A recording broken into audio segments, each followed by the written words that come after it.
What are FHA credit score requirements? All right, a lot of first-time home buyers call me and they'll say, hey, I think my credit score is like 700. How much home can I qualify for? That's not how we qualify you, all right? We qualify you using your debt to income ratio, your credit score, and your assets or your down payment. We put all that together. But we start with your credit score because it's so important. Because if your credit score is below a certain threshold, we got to stop right there and fix your credit. So we want to know what that credit score is. Okay, with an FHA loan, it is true that you can get qualified with a 500 credit score, technically, all right? With that 500 credit score, you're gonna need 10% down. If you don't have that, you have to go all the way up to a 580, all right? With a 580 or higher, technically, you can get qualified for an FHA loan with as little as 3.5%, all right? 3.5% down. Why do I keep saying technically? Because it's going to depend on the lender. Every lender has what are called overlays. We don't have any overlays for our FHA, but some lenders do. You're gonna need to ask your lender if they do. If not, you're gonna give me a call and we're gonna help you. But an overlay is going to look at your credit score, and lender might have an overlay that says, we don't work with FHA credit scores unless their credit score is 620 or higher. We don't want to take the risk, all right? Because the truth is, the lower your credit score, the more risk it is to the lender to loan to you, all right? So what are some other things that impact your credit score with FHA? So right now I'm going to answer some frequently asked questions. I get a lot of these questions for first-time home buyers. I thought it'd be a great video. So the first one I just answered, which is how low can you go? The answer is 500, but I'll tell you, you need 10% down and you probably need a wing and a prayer because it is still difficult for FHA to take that loan, all right? The truth is, if your credit score is that low, you better have a really good reason, like potentially medical debt or some kind of extenuating circumstance that your credit score is that low for FHA to even take a risk on you. Another question is, how does your credit score affect your FHA loan?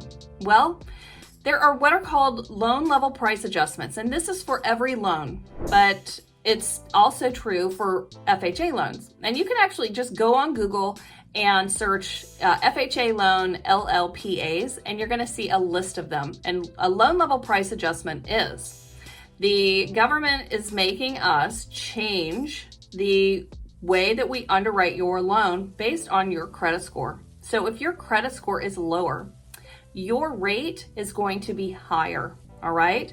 Or you're going to pay more for a lower rate than somebody with a higher credit score. This behooves everybody to have a higher credit score, because the higher your credit score, the lower your rate and the lower you're gonna pay for that same rate than somebody with a lower score, all right? So you definitely want to get the highest credit score that you possibly can. Now, with everybody that I pull their credit, I am able to tell them, I'm able to look at their credit score and their credit profile and show them specific ways that they can do to get their credit score up 10, 20, 30, 40, 100 points. All right. So with a conventional loan, a loan level price adjustment happens every 20 points.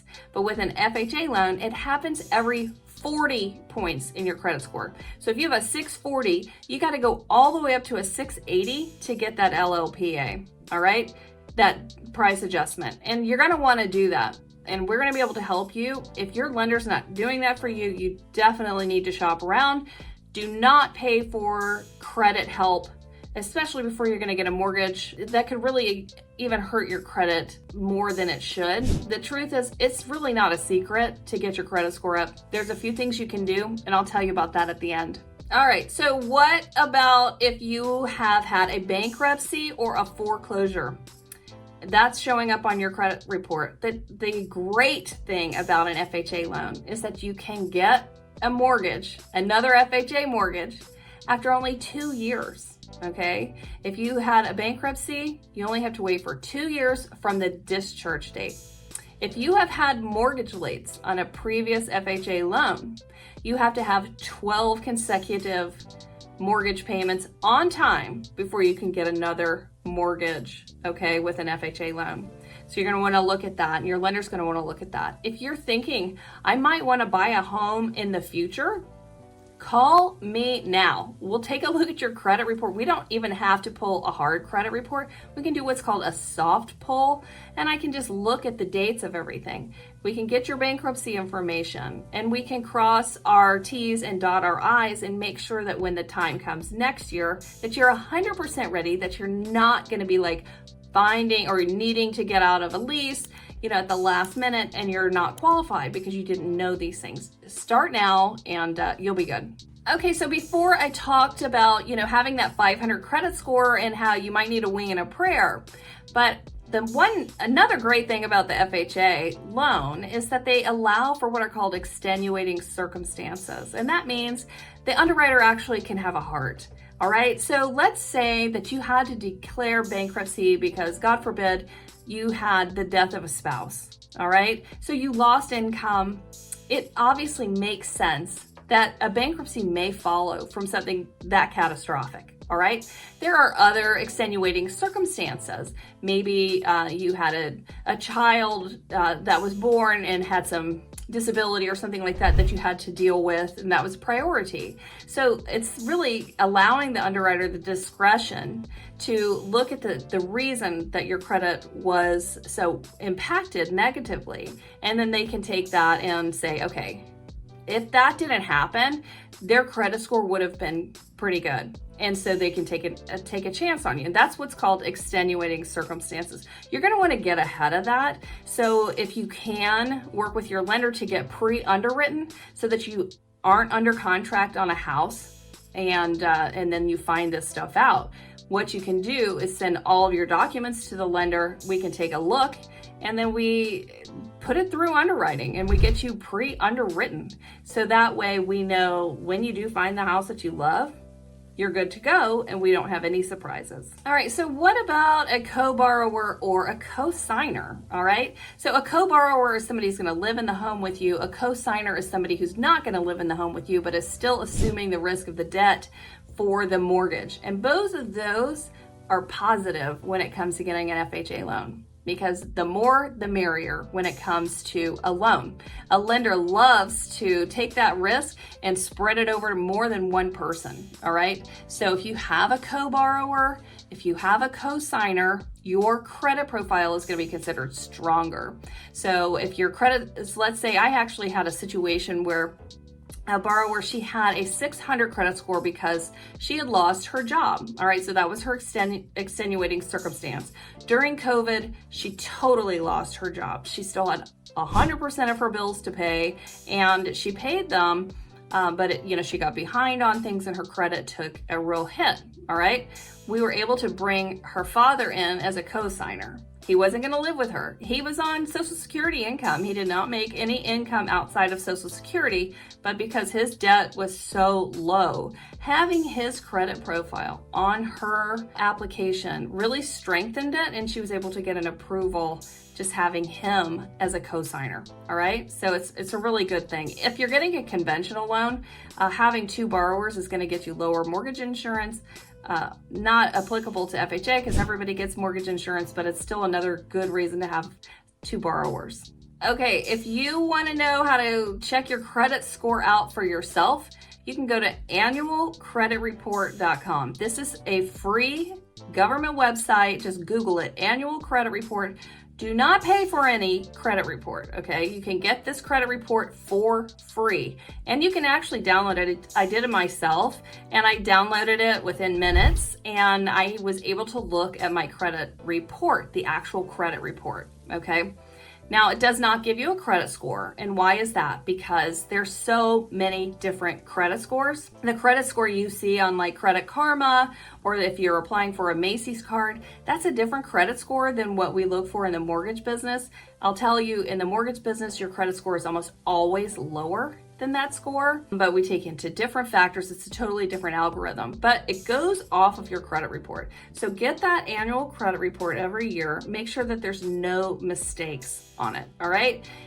If you do see some mistakes, get those taken care of right away. Sometimes having those mistakes taken care of is going to raise your credit score dramatically, and you may not have even known about it if you didn't get your free credit report. All right, so if you want to raise your credit score really fast, like I said, I like to pull your credit and then give you an actual plan to follow. I do that for all my clients unless they have excellent credit already. Even if their credit score is like a 700, I want to get them higher because they're going to get a loan level price adjustment, right? So here are 3 quick things that you can do right away to guarantee to raise your credit score. Number 1, every 6 months, you're going to ask your credit card companies to extend you more credit. So if your credit line was $1,500, ask for an extension. Maybe they'll give you $2,500. Every 6 months, you can do that. The more credit you're able to get, but you don't use, the better off your credit is. Secondly, you're going to want to keep your credit the amount of money that you've maxed out on your credit cards to about 30% of the allowable credit. So like I said in that example, if you have a $3,000 credit limit, you want to keep it at about $1,000, about 30% of that, okay? If you can, pay off every other credit card, every other line of credit that you have except for one major credit card. You want to keep that one major credit card going. You're going to want to use it for gas. You're going to let it hit your statement. That gas bill or whatever is going to hit your payment, and then you're going to pay it off. And that is going to keep your credit going and going and going. All right. So that's the second thing. The third thing you can do right away, if you know somebody who really likes you, who has excellent credit, ask to be an authorized user on one of their credit cards. This is a fantastic way if you got a kid or if you're just starting out in life, get on your parents' credit report or get on their card as an authorized user, and you're going to be able to reap the benefit of their awesome credit. Your credit will be established so much faster within months rather than years for somebody who's just starting out on their own. All right, so I think that covers the credit reports for FHA. There's so much that goes into the lending process that you need to know. So stay tuned for my next video and let me know what questions you have so I can make sure to make a video about that. And I'll see you next time.